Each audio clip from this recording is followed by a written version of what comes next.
The story of Mike Lazo and his team of Turner weirdos making late-night stoner content is only one side of the Cartoon Network coin. While that legacy continues to this day, another legacy and another more artistic group of artists exist at the genesis of this studio, and that would be Fred Seibert and his group of hippie nerds from art school. The goal again was to copy trends just like its brothers Moxie and Space Ghost. Their aim was two birds with one stone, or rather, two dogs with one bone. Eh? Eh? Okay. Make a new hit for Hanna-Barbera, which had been floundering since the 80s, with their last big hit being The Smurfs, and copy exactly what Nickelodeon was doing by making their own Nicktoon, just like Ren and Stimpy. Insofar as they literally got the guy who turned Nickelodeon and MTV into household names, Fred Seibert.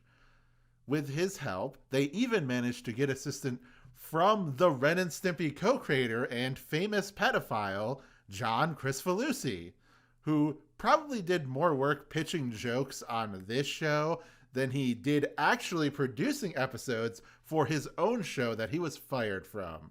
The showrunner, Donovan Cook, who had just graduated from the Cal Arts, got a hold of a few other recent Cal Arts kids, Gennady Tartakovsky, Craig McCracken, Paul Rudish, and Rob Renzetti, as well as previous industry pros like Paul Feast, future creator of Cow and Chicken, and Larry Huber, who worked at H&B in the 60s and acted as their quote-unquote adult supervision on the show.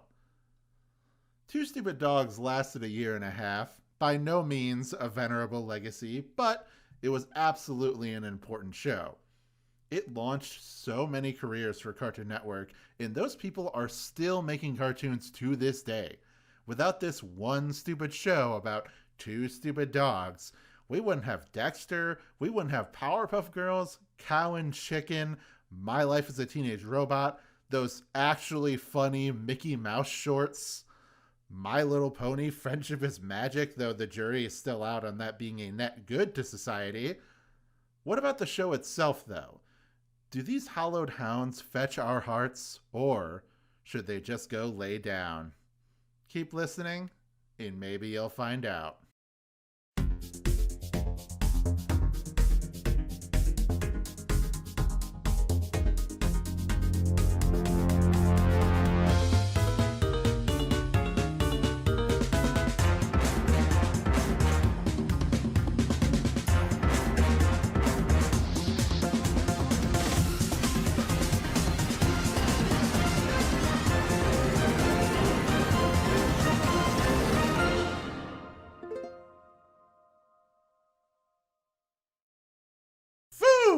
In this week's episode of Cartoon Buffoons. Who is here? I am Wyatt, and who is here with me today, as always? Hey, I'm Morgan. I'm basically voiced by Cree Summers. Nice. And we're here to talk about Two Stupid Dogs. Oh, God. Yep, we're here. So, do either of us have any history at all with this show, or... Ooh, I have some nice history. I remember being a child, and when Two Stupid Dogs was on Cartoon Network, I didn't watch it, and I checked other stations. Yeah. My history with Two Stupid Dogs is turning it the fuck off. Yeah. You know, I'm kind of wishing that was my history with this episode. Okay. Two Stupid Dogs. So there are two dogs, right? One's a small dog and one's a big dog. Or little dog and big dog, specifically. One is voiced by Brad Garrett, and the other is some guy I've never heard of. And then they're just hanging out. It's 7-minute shorts, which should be comedy. Like, okay. We're in, we're out. Yeah, we're in, we're out. We're done. It's over. Way too long. Too many minutes to this 7 minutes. Should be like 3 minutes. something like that. And then it would be a lot tighter. Somehow there's so much dead air in this cartoon that it feels on purpose sometimes. Yeah. But like the thing is though, timing's great. Dead air can be funny, but I think the show has to also be funny before the dead air. Yes. The problem is, like, they came up with a good idea, and I think they came up with a cartoon that's like, all right, this would be a cute time filler or whatever between episodes of a more important or more like long lasting or whatever cartoon. And I mean, we'll get to it, but I have an idea of how this show could work, but we'll get to that. I'll say I don't really have a history. I don't think I've ever seen Two Stupid Dogs, like a single episode, even though I watched a lot of Cartoon Network as a kid, because like I think maybe it wasn't like on reruns on Boomerang or whatever. Like usually when I would be watching like Hanna-Barbera stuff on Boomerang, it would be like the 70s and even the 80s stuff, but not so much like these 90s things. I swore this got rerun on Boomerang. I think that's how I saw it, and it just like... I bet, yeah. It just... Because I remember like being a kid and like just like, oh, let's search around. And when I ran into it, just having a visceral like, no reaction. Because the thing is though, this show feels like... Okay. This show feels like... a knockoff version of another cartoon I also don't like. Like it's like oh yeah, this Two Stupid Dogs. It's kind of like Ren and Stimpy, and I'm like, well, guys, I don't like Ren and Stimpy, so this is it's unfunny Ren and Stimpy. Like it's just like, what if Ren and Stimpy wasn't funny? Like that's like the premise of this. It's like, what if there was like, because that's what I was thinking, right when I saw it. I'm like, okay, immediately, I think of Ren and Stimpy. You have a little tiny thing and a bigger thing, but I do kind of like the twist that like they are both stupid as fuck, which I guess is kind of true for Ren and Stimpy, but there's no contrast. There's no contrast. Yeah, exactly. Like Ren maintains an air of superiority, whereas but the joke is that he is equally stupid. Whereas like this, they're like they're too like nice to each other or whatever. They're just kind of like pleasantly dumb, and it's like, again, it's like cute. It would maybe work as like a comic strip, but like no, that's exactly. It would be a funny comic strip, but like just as a I'm like bro, I don't know. This is yeah. And I watched like 5 episodes from season 1, but I did notice. Like, I watched a couple episodes from season 2, and I noticed, like, a little bit of a bump in quality. Yeah. There was, like, one episode where they're in the desert that I actually did legitimately laugh at a few times. But though that was, like, I don't know, it was more for what happened to them than, like, the characters themselves being, like, good characters. I laughed a little bit at the loan episode where like they need a quarter to use a payphone, and like the reveal of like, oh yeah, they did all that, got all that money, and then the quarter's used to call the other dog in jail. That's kind of funny. The issue is that this cartoon, and like, not to be mean, it feels like they wanted to make a cartoon that harkens back to Hanna-Barbera stuff, right? Yeah. Or like Looney Tunes stuff. And they wanted to like, hey, there's like a few adult jokes, and not like adult jokes like the dick balls titties, like not that like that, but like in the taxes and all this kind of stuff. And the issue is that like it's not good. Like it's like I don't know. Like I want to be like more put together and concise and like very like intelligent and go like, oh no, but like, you know, they tried to do these things and it didn't work because of blank. But I truly can't think of any other reason it doesn't work besides it just not being funny. Yeah, and I think, I don't know, like the art style is good. Yeah, the art style. I love the art style. I love the way people are drawn. I love the way I love the weird shapes of the dogs. It's just not funny. Yeah, it's just not very funny. And as far as I'm aware, Donovan Cook, the creator, doesn't really have any other like major thing that he like. No other Cartoon Network show, nothing that he has under his belt. Like just on a cursory glance here on Wikipedia, yeah, he did like the Three Musketeers and fucking Return to Neverland. So it's like that. Those are not exactly shining. You know, these direct-to-video Disney things are not exactly like what you want. You know, from some like. I'm sure he's like a talented guy, but it is definitely, this show is notable almost exclusively because of the people that like the people under him that worked on it, like Rob Renzetti, like Gennady Tartakovsky, people like that worked on it, rather than which is not to, I don't know, it's not to say that he's like a terrible artist or something, but it's just like, it's so like the shows that these people would go on to make are so much better than this in like every way that it's just like kind of hard to imagine, you know, this, like, kind of hard to justify this existence besides the fact that it was like a stomping ground for Genndy and so forth, you know. Also, let me just bring up the devil real quick, because we haven't talked about the devil in a few episodes. Found out that John Kay actually, you know, helped on a few episodes of this show. Yeah, that makes... let me just say, giant fucking glaring stamp of death on the show for me. Because, like, if the show was just not funny before, now it's not funny, and it worked with literal Satan. So, like... Yeah. But yeah, so... Anyway, so that's Two Stupid Dogs. Not very but good. you know it's a pretty good show, though. Oh, fuck yeah. Super Secret Squirrel, damn. Psych! This episode is actually about Super Secret Squirrel, bitches.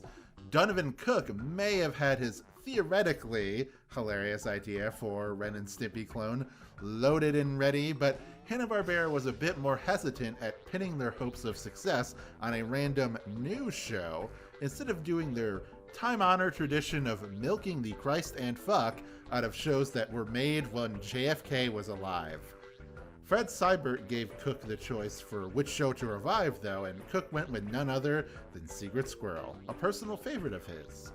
Since their attention would technically be split between two fundamentally and wildly different shows, the aforementioned adult supervision, Larry Huber, would step up as main director for the show, with Paul Rudish as lead character designer alongside Craig McCracken. The show would be 7 minutes and would air between the other two 7-minute sections of Two Stupid Dogs. It's like an Oreo, except for if the cookie portion of it were rocks, but then the cream was still cream because, hey, the show is pretty good. Unfortunately, while Two Stupid Dogs managed to get 2 seasons from its run, Super Secret Squirrel only got 1. 13 episodes, 7 minutes, gone way too soon. It makes sense though, as it was always side material for the main show, and it likely divided their resources pretty hard, but I truly cannot explain the differential in quality between these two in this short little history segment. You're just gonna have to keep listening to hear why we feel the way we do. Dude, how the fuck are these shows connected? How are these shows connected? I don't understand how fucking Secret Squirrel is the secondary, like, this is what we're using to, like, fill time, but our main shit is Two Stupid Dogs. Like, no. Make it the opposite. What are you doing? You have gold here. You actually did take an old Hanna-Barbera cartoon and you modernized it. You didn't like make it too cool for school. It's just like, we're taking the show. It's modern, modern sensibilities, modern art style, everything like that. It's funny. It's cool. You fucking hit a home run.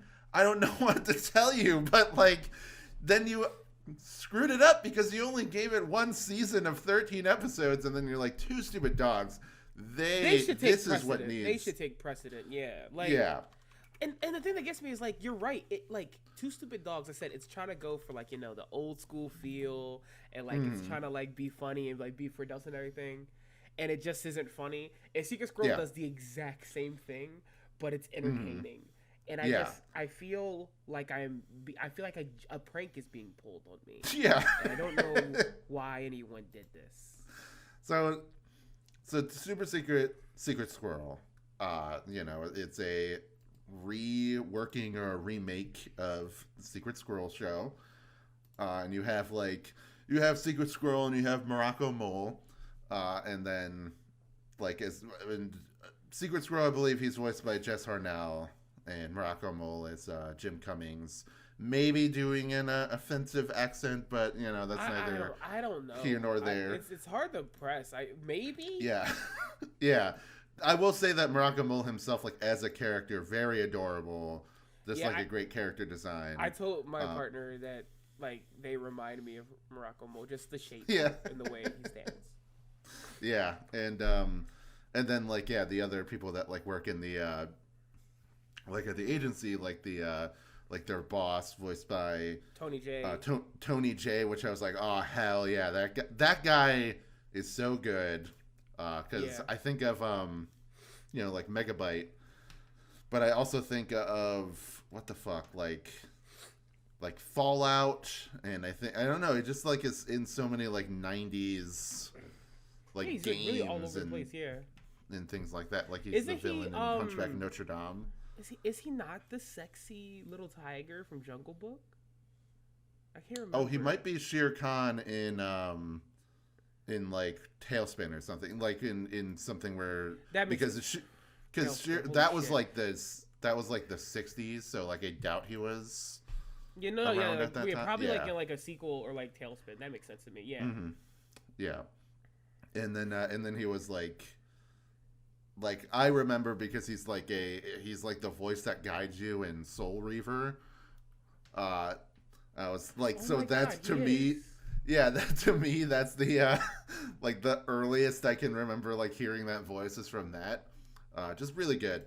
And then of course Penny, who is voiced by the fucking what's her face from Twin Peaks. Kimmy Robertson. Honestly, I heard the voice and I was like, oh. Yeah. Wait a minute. Because she has like a very identifiable voice. Now, is it annoying? I don't know. I mean, I mind my own business, but it's deeply identifiable. You know?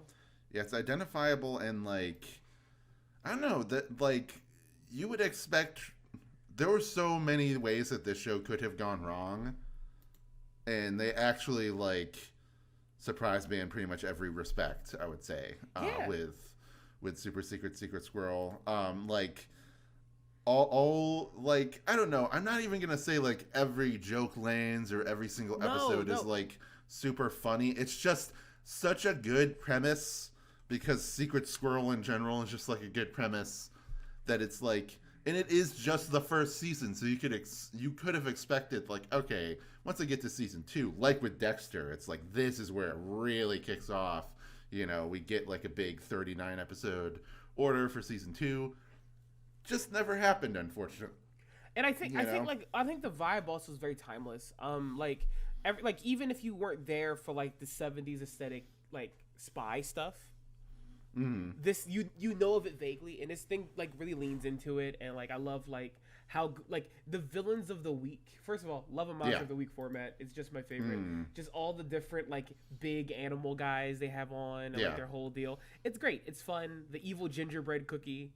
Yeah, exactly. Like they go between like what you would expect from this show and then also like veering into absurdism, which I feel like is like that's kind of the 90s edge that it has. So many good like all the character designs are great. You know, we talked very about good. You know, like the chief being like this big like yak guy and having the like deep Tony J voice. Like that is very fitting. Penny, you know, very cute. It has like the beehive sort of like 60s 70s hairstyle is very cute, and literally the hat mask that Secret Squirrel wears will always do something. Also, side thing, he cross dresses a lot in this show. Not like listen, there's only 12 episodes, but I think 3 or 4 he cross dresses. And I'm like, that's a high concentration. Yeah. Interesting. Also, the weird sexy bee. Yes, I like that. Yeah, God, that I was kind of hoping that she would be voiced by Eartha Kitt, because it made me think of Vexus from My Life as a Teenage Robot, where it's like weirdly sexy bee lady. I love that episode is great. I like that. I don't know. I just like all the villains, like really cool designs on all the villains, like all the character designs in general, like the people in the world. Like, are all just, like, really well-designed animal people. Like, and they're all, like, really well thought out, yeah. Like, it's always nice to just see them. Mm-hmm. Yeah, and I like, you know, one of the funnier episodes is because I related to it very hard, was the one where, like, for budget cut reasons, the boss, like, fires Secret Squirrel, promotes Penny to his number position, 1 agent, and then makes Morocco Mole the, like, secretary. And then, like, just all the cutaways of Secret Squirrel just, like, killing time at his own house. He's like, yeah, I needed a break. I needed this. And then he's just, like, desperately trying to find something to do to, like, pass the time. I just had that. I just took, like, a week off from work a couple weeks ago. And there was a moment, like, 2 days in where I'm like, oh, God, what am I even doing? Like, what am I doing with all this time off? I'm a really big fan of like the undercut joke of like, well, now that we fired you, Penny, you're a rookie, so we won't be giving you a raise. I'm like, this is real. This is fucked up. And then she's like way better at everything than Secret Squirrel was. You know, like, not to say that he's like, that's the thing. Like, he's not incompetent. He actually is like good at his job. Yeah, like, that's not the joke. Is that like, oh, the girl is like, haha. You know, trying to go for that. It's like, you know, she's just really good at what she does. And then as soon as, you know, like the episode is resolved, there's like no hard feelings or whatever when everything like goes back to the normal status quo, because it's like, you know, get paid the same and, you know, whatever. So yeah, that was just a very funny episode. Yeah. And the B one as well. Like, I mentioned before with the we were talking about on the Moxie show that it's like, I always appreciate when they have there's like a little bit of horniness in you know, a cartoon. Like, I feel like that is always important. And I feel like you can't, like, no offense to people who make cartoons, I think it does something to your brain chemistry. You're a little horny.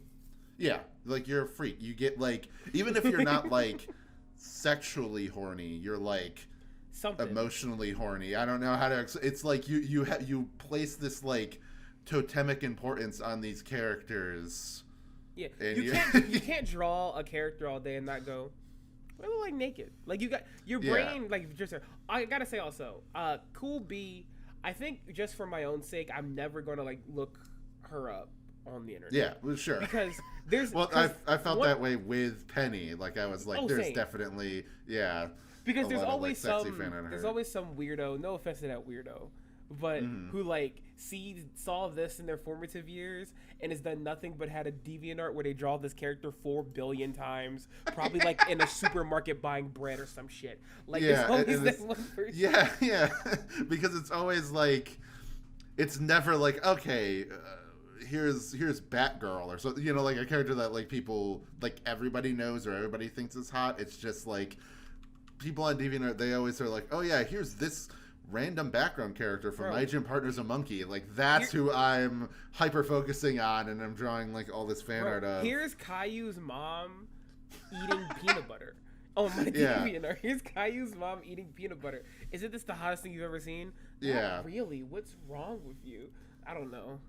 Yeah, like, I had that recent, like, sometimes, I don't recommend anybody does this, but sometimes I'll have, like a post that gets, like, that I'll make years ago or whatever, and then, like, it gets retweeted, and I'm like, okay, what was this? Why does this person care about this thing? How did they even find it? Whatever. And, like, a few years ago, I posted about how I thought the there's like a Disney short called The Ballad of Nessie, and I thought that the design for Nessie in that was like a very good. I was like, this is like peak character design. You just need to give her like a Scottish hat and a scarf, and there you go. That's all you need to like complete, for that design. And then the like some person who is like hyper focused on that character, retweeted it, and then I like went through their account, and it's like nothing but art of that.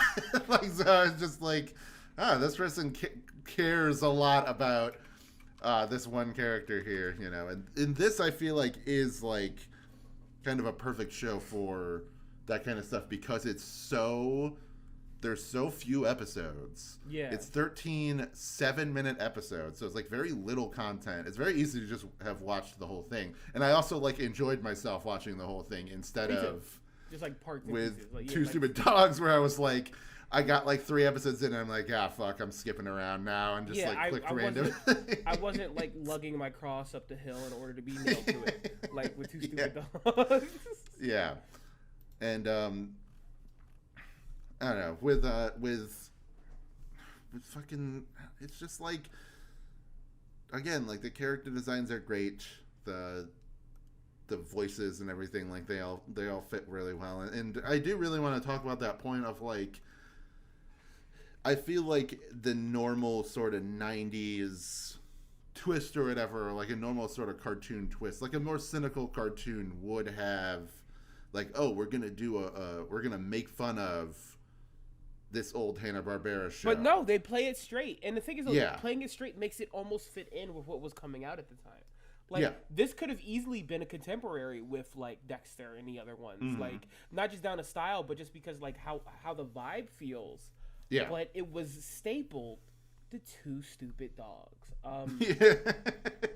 Yeah, and that's the problem, is, like, like, Two Stupid Dogs, it was definitely one of those shows where it's like, oh, they got picked up for that, and then this sort of like, this show feels like it's so much better than what it's paired with. Whereas, like, when you look at Dexter, even if the other shows were okay, like Dexter was definitely the standout. Like Dexter was exactly. the Like show. Dial M for Monkey is great, but it's very much connected to Dexter. Like, its joke works because it's part of Dexter. Yeah, and the Justice Friends works because they are like heroes in Dexter's world. Like, he looks up. Yeah, like even like the crossover episodes make it all feel like this is very much the first show. Like, I will say, side thing, unrelated. Why the fuck isn't Secret Squirrel in Jellystone? Because this feels like I think they could make this show right here just canon the Jellystone. Like, this updated version is just like what Secret Squirrel does in that world. And I'm just like, the thing is though, it was so bad while watching, I'm like, oh, he definitely, like, he's in Jellystone, right? I was so sure of it, and I Googled, like, he's not? No. Yeah. And that's weird. I really hope that in the next batch of episodes, like, he'll appear, because it will be really, really sad. I remember, I don't know, I think with Jellystone, they have like some weird restrictions as far as like who they can show or for how long. Like Scooby-Doo and Flintstones and stuff are like kind of off limits, for like full on cameos, or like it's only like a special occasion thing. Like Warner Brothers or whatever is like very protective of like certain Hanna-Barbera characters. But I feel like Secret Squirrel, like, who gives a fuck? Who fucking cares? That's just for me and you to go, and start whooping and cheering on our couch. Like, this feels like one. Like, why isn't this? What's holding us back? Mm-hmm. Like, I feel like they should have, with, like, if that was the case, like, Space Ghost. Like, they had fucking Space Ghost in there, and Brack, and it was, it was the people who voiced them. It was George Lowe and it was Andy Merrill. Like, it was like clearly supposed to be Space Ghost coast to coast, and like, I feel like that should be something. Cause I remember, OKKO, they wanted to have like, not just crossovers with other Cartoon Network or Hanna-Barbera things, but like, other just stuff that were on Adult Swim. And like Ian, he worked on Venture Bros. So I don't know if there would be like Venture Bros stuff, or it would just be like Aqua Teen or something like that. But like that being like vetoed because it's like, no, we don't want to like promote these adult shows like on our children's network, which is like so asinine. Like, whatever. Like everyone already fucking knows. Get out of my face. Yeah, I don't like. The moment I got cable and was like watching Cartoon Network, I also started watching Adult Swim because it was just like on at night, before going to bed, or so it was like watching like home movies and watching, Harvey Birdman and C Lab and everything. And the thing is, I was about to say, I know for a fact Jim Cummings is still fucking working. Like, yeah. Because like, listen, no, like, I don't keep up with anything Disney, but I feel like every other week I see Pete. So, like, yeah. It's like it would be impossible Pete is there to like get their voices in.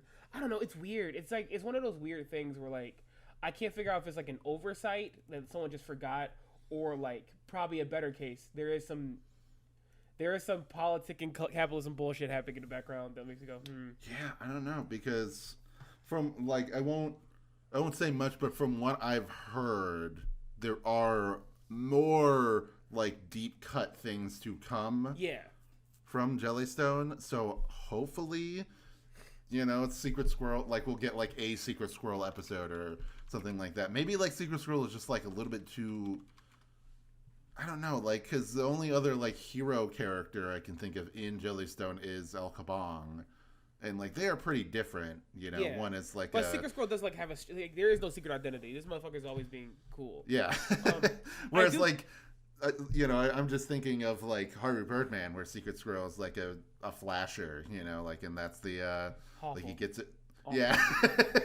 So that's. But also Harvey Birdman wasn't a romantic relationship with Yogi. I mean, not Yogi, with Boo Boo. Yeah. So, side thing, I think the funniest thing now that can happen is that we want it to be Secret Squirrel to show up in Jellystone. Instead, it should just be the two stupid dogs. So I can be angry on Twitter like one of those unreasonable men. I just want to be really like, you know what, guys? I think the medium animation is dead because how dare they bring back this show? I don't, I do a Linkara cosplay. I'm just on there pissed. Yeah, man, Two Stupid Dogs is like, I don't know. I feel like I can't even imagine. I feel like it played itself out very quickly. Like that's what I would say with Two Stupid Dogs. As you can tell, because we're like not even a half hour into this episode, and we're like, and Two Stupid Dogs. We're just kind of like fumbling for shit to say. Spinning our wheels, like. Yeah, because it's just like I don't know what to like. I mean, I guess I made a huge mistake by suggesting that we should do this, but I also was a pleasant surprise to go and check out Super Secret Squirrel, and like. I don't know. I think we just need more. We either need more shows like that, or if we are going to be living in like an IP-driven hellscape apocalypse, like let people take these old shows and like make this version of them. Yeah, like either like people get pissed off if there's Thundercats roar. We've talked about that a few times on this podcast. But like, you can take something that was like a little bit silly and then like make it like cool or like actually funny, like punch it up and like make it into something that's like modernized or enjoyable or whatever. And like, yeah, you're gonna alienate some of that, like the boomers that watched it when they like in the 70s. But fuck them. But fuck them. Like that's that's how there's like a couple examples. I immediately went to Lunatics Unleashed. Yeah, I mean. Oh, actually, hold on, guys. I'm so sorry. I'm making Two Stupid Dogs Unleashed now.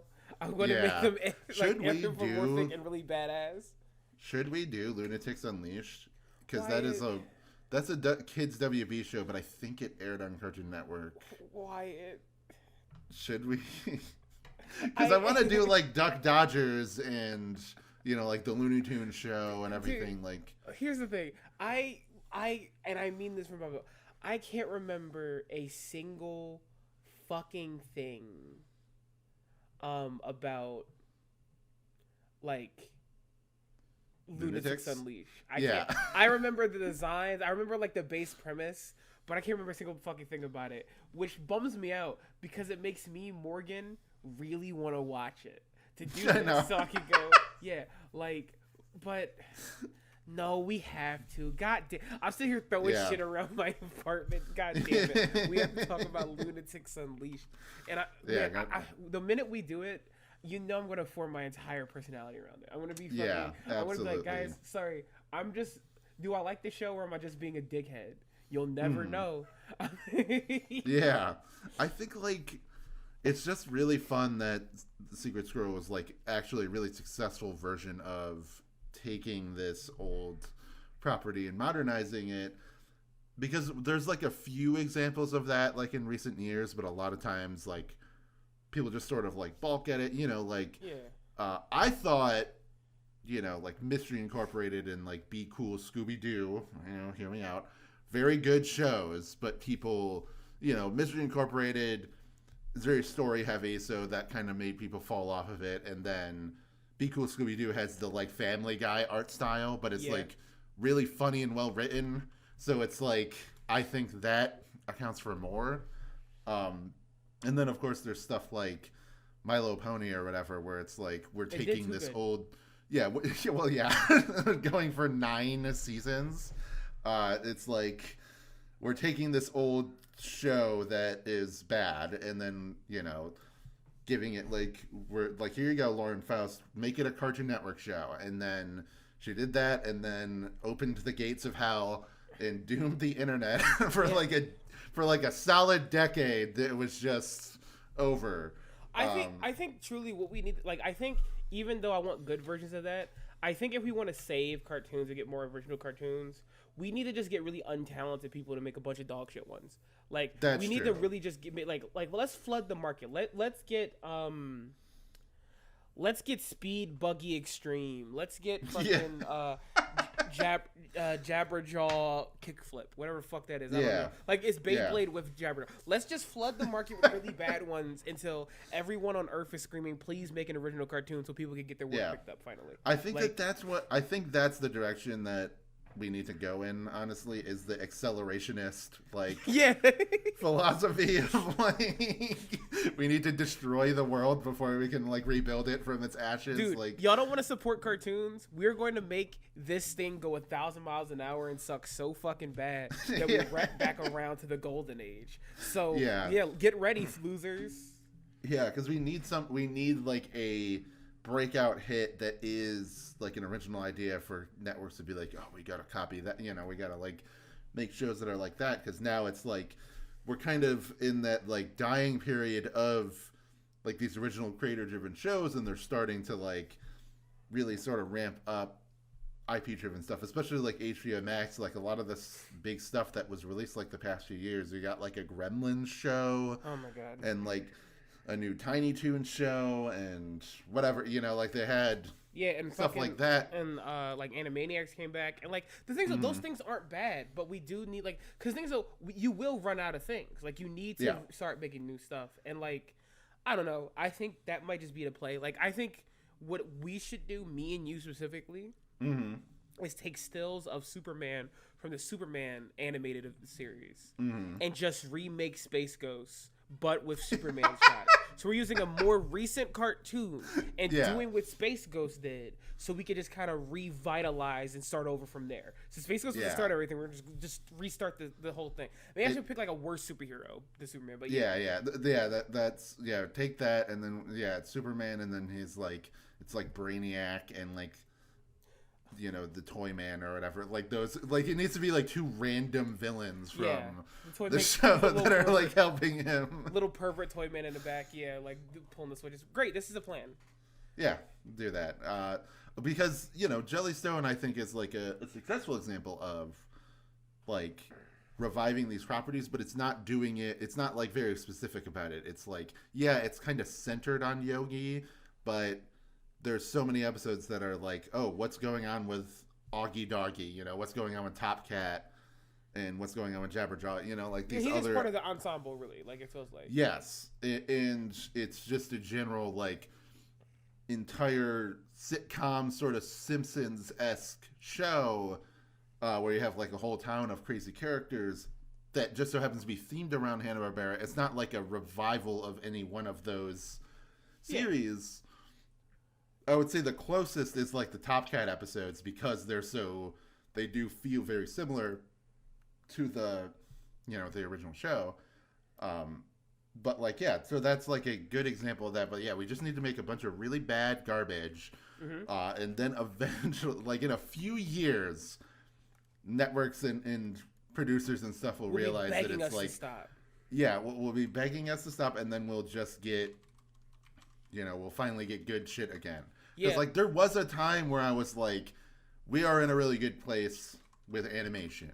Just like a few years ago. Like I felt like 2019 to 2021 was like a pretty good stretch of time, even for like things that aren't good now. It was good. Like HBO Max like had a lot of good shows, and like Netflix had a lot of good shows coming out around that time, and like just like a year later, like 2022, it all sort of the cracks started to show, and things started to collapse, and like HBO Max like took a bunch of shows off the service, and Netflix canceled a whole bunch of shows behind the scenes. It's because Discovery's the devil. Yeah, and like, yeah, and then now we're sort of like continuing in this aftermath where it's like you have this company who owns one of the biggest media libraries of cartoons and doesn't care to make cartoons. So like people just have to be like, yeah, well, you're like a boomer guy, so like you remember whatever, like Yogi Bear or fucking Dynamite or whatever, and then it's like, yeah, greenlight that. But even then, like people bring up the like what is it, Wile E. Coyote versus Acme, like that one movie that got, and because it's all money. It's just all money and like evil stuff, and like there's old people who just want to make more money, and that's like the issue. And there's no like, without bringing out a specific bladed device that goes down, there's no real fix for it right now. Yeah. Without everybody taking large rocks and maybe throwing them, there's no way to like to fix this. But like, it's just fucked up because these execs are like, they're not paid money to make new successful content. No, they're paid money to come up with ideas, and then it doesn't matter if anything gets made. Yeah, because they can just kill it and make money. Like, I'm not saying that, like, if you see David Zaslav in the streets, you should throw bricks at him. Don't do that. Unless you feel inclined. Okay? I will turn the other cheek. I will not look the direction. Yeah, and then you can do whatever you want with those bricks that are in your hand. Yeah, I didn't see anything. That's all. But this all brings me to my main point, which is we need to bring Silverhawks Go. To HBO Max. I was trying to think what's the most obscure, shitty Thundercats ripoff I could think of, and Silverhawks was the one that peaked. I would love like Thundar or something like that. I would love to do something like that where it's like I don't know. I feel like there's a lot of potential in taking something, making it like more modern, maybe even like making it jokey or edgy or whatever, but still like leaning into it being like a real story, with like real characters and everything. Like that's what I feel like works with Secret Squirrel, is that like, yeah, it's like obviously it's a lot more wacky or whatever. It feels like it's more trying to be like, like a Ren and Stimpy or a Nickelodeon show or whatever. But still itself. It's still maintained, and it maintains its like Monster of the Week, like Villain of the Week format, and like the ways that it's like wacky feels like it fits for this universe. And you can see so much of the like taste of the people that are working on it, like the designs by Paul Rudish. Like we said, they're so good. Like it's so good. And then like you look at the like the Mickey shorts that he did like a few years ago. Yeah. And it's like, yeah, there you go. You're taking these old crusty ass characters, you're modernizing them, making them funny, but you're not like doing it totally cynically, like this. You're still like tapping into why people like Mickey and Donald and Goofy. You're actually giving people a reason to like Mickey besides brand recognition because he has no fucking personality. So like, you actually like gave him a personality in those shorts, and then now like that Mickey has sort of like it's the Mickey for everyone. Like like the fucking Christy Mentopoulos, like that is like just the Mickey, whereas like the generic like brand Mickey, people are like, who gives a shit about that? You know, like people don't care about that as much. They like this one because it's like, yeah, not only are we are modernizing it, we are making it sillier, but we care about it. Like we actually want to make a good version of this. Like I don't know, it's such a delicate dance that like requires the people greenlighting stuff to not be fucking stupid. Like like it's a delicate dance of like you can do these things and like revival stuff, but also don't forget you should probably be working on some original content and greenlighting some of that. And it's just a dance that like no one who has all the money is smart enough to do. Like that's just the bummer of it. Like Secret Squirrel's cool. Like because like look.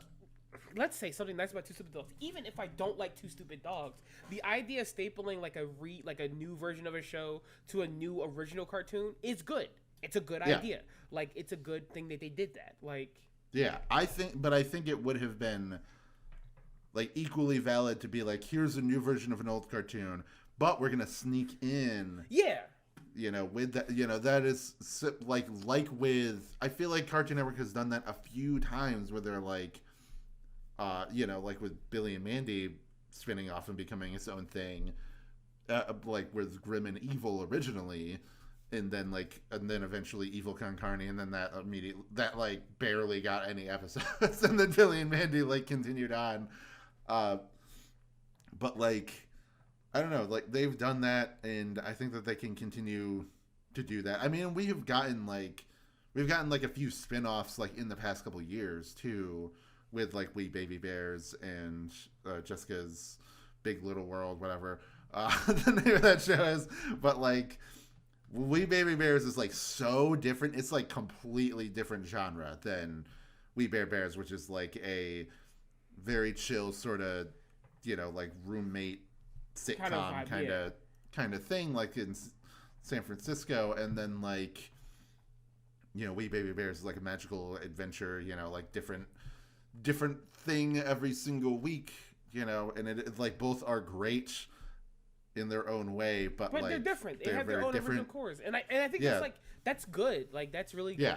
That is kind of like with, you know, Dial M for Monkey compared to Dexter, where it's like Dexter is very like I can get to this heightened epic anime level like robot fights, but it usually is these like smaller sort of sci-fi stories that I'll go kind of crazy, whereas like Dial M for Monkey is always like complete absurdism, you know, like here's a monkey who's the most powerful thing in the universe that is just like needs to defeat these villains, and then he'll solve it by being just a monkey. Like like I think even like, you know, to bring back to my big thing that I always say is that I'm glad that even if we had as much fun like watching Two Stupid Dogs as like we would if we just like watched the dog lick its ass. It had merit.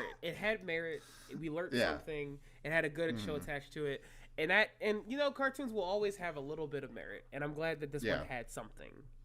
Two Stupid Dogs like there's some element to it that's important, you know. To somebody, it made someone want to draw, you know. It has like. It has good character designs. It has, you know, like Secret Squirrel as well, you know, and like these people that worked on both these shows, like when they get their time to shine, you know, like Rob Renzetti, it would take him a while for My Life as a Teenage Robot, but like that show, very similar. Like to me, like that feels very similar to Secret Squirrel in a lot of ways, and that's why I like kind of made the connection with the Queen Bee and Vexus, because it's like they are very similar types of like sexy bee characters. The one, you know, maybe I'm just a fucking freak here, but I think Eartha, that MILF. I'm gonna say I think Eartha Kitt is way hotter than you know, like I think that she just has like a a very sexiness. She just has like some kind of like old school sexiness to her voice. I'm imagining we're in the same room and you're climbing over me and getting close to the mic and this camera and grabbing it and going, the kid's really hot. You fucker, just screaming it into the camera. Even though she's like old when she's like pretty old when, you know, she like passed away like, you know, like a few years or whatever after Teenage Robot, but like, I don't know. She's still hot. Yeah, that's the thing. Like you look at her, you listen to her and everything. Like she just has like a, like it's funny to me that she did both, you know, like Yzma and in what is it, Emperor's New Groove, which is she's supposed to be like a repulsively old lady. No, but she's hot. Like I'm like yeah, and then like then in like Miles the Teenage Robot, she's supposed to be like the sexy like hive queen of little milk, you know, with the kids and the cluster. They underestimate. There's such a cool.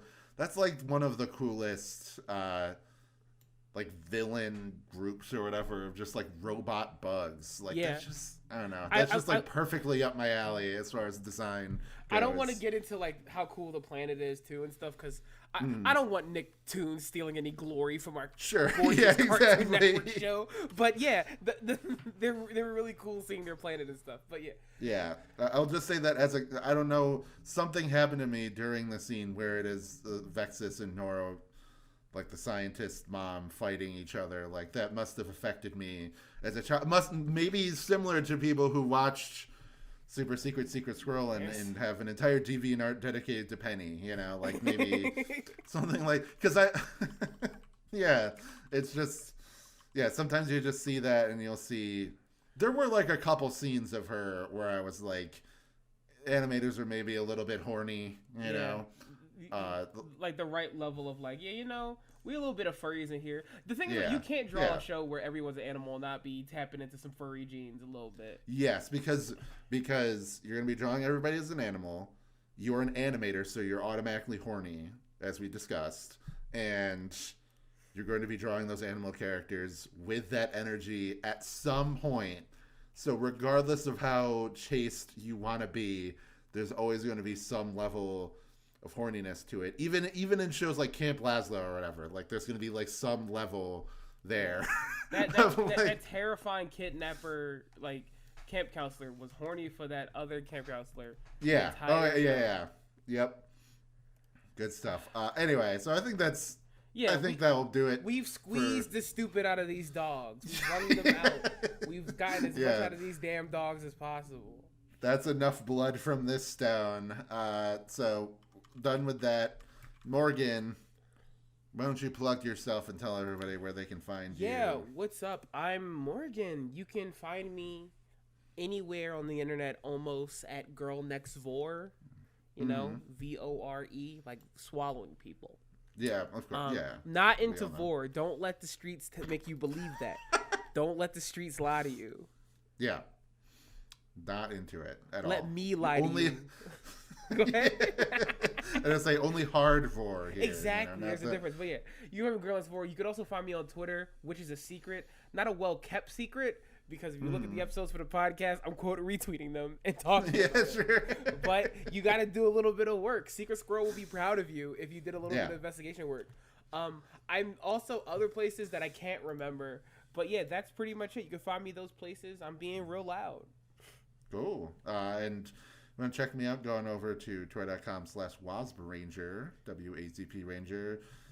I don't know, mostly just stream of consciousness stuff and complaining about whatever, and then, you know, posting manga screen caps or something like that, and then talking about my videos, talking about my podcasts. If you want to check out my YouTube channel, It's Only Magic, do cartoon retrospectives and everything on there.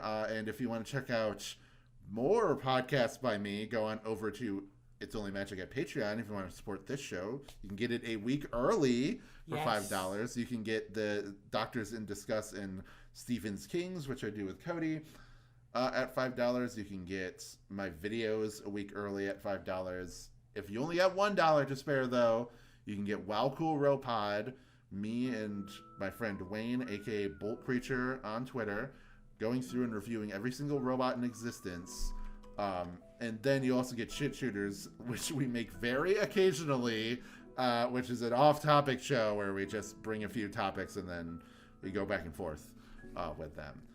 And it's good stuff. Anyway, thank you so much for listening. I think even though we recorded this after Dexter, I'm going to make this the 3rd episode, and then Dexter will be the 4th episode. That makes sense. Lead up to something good.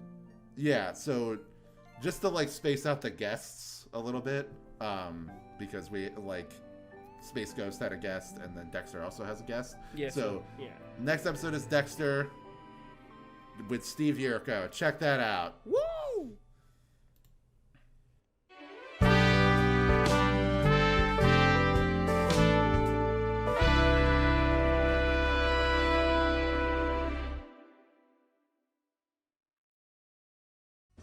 Do you know me?